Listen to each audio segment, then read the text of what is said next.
Titan, the Oceangate Submersible Disaster Analysis by Isaiah James. Titanic, a movie that I'd recently watched. It obviously has a disastrous ending, but a beautiful story leading up to the end. And Oceangate is a story that I've only ever known as disaster that made international news headlines several years ago. And, since seeing the headlines, I've always wondered what actually happened and what led up to it imploding. And seeing this documentary on the list of documentaries to watch, I was like, perfect. I can finally figure out what happened. A central thesis of this documentary is what lengths and risks is a person or persons willing to go to achieve success. Stockton Rush, who is pictured here in this submarine, is an individual who would go to great lengths to achieve success. And ultimately, he ignored a lot of advice, good advice, sound advice from his experts on how to make a submersible vehicle both effective and safe.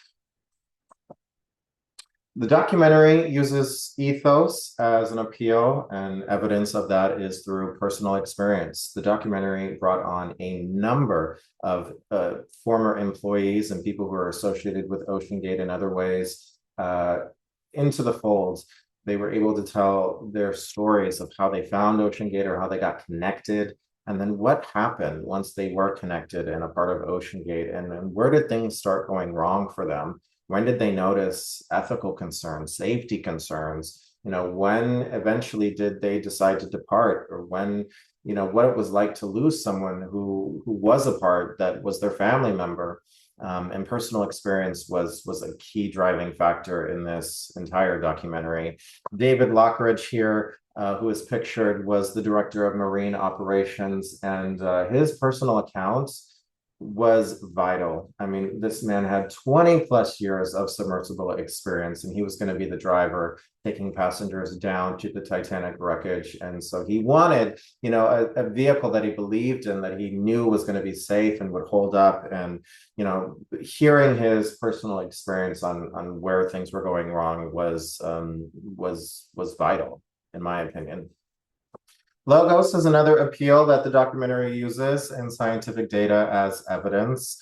To the right here, we see a submarine, Oceangate's Titan, and they were using carbon fiber around their hull to wrap it, to keep them together. And that had never been done before. And so a lot of the team was wanting to, just make sure it was going to hold up when you start putting pressure, water pressure, deep sea water pressure around it. And so that's where this graph to the left comes into play.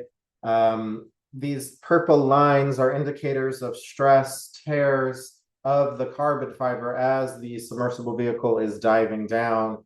And it's really not good to see that amount of tears. The lead engineer took this data to Stockton Rush and said, hey, I don't know what good data looks like, but I do know it shouldn't look like this. And against, the advice of his lead engineer, Stockton Rush continued to dive. And we definitely know what happened or would happen by not taking that advice, and the vehicle did implode. And this entire documentary really did a solid job at bringing in personal experiences to really sell what it was actually like to work at Oceangate, and who was involved, and then bringing in the scientific data to back up what they were saying that pointed to, yeah, a lot of things could have been done differently to have been made safer, is massive. And so I would really recommend, if you're curious about Oceangate or what happened, go watch for yourself, go see the testimonials, go see the personal experience. But thank you so much for watching my presentation. These are my references that I used, and have a great day. Thank you.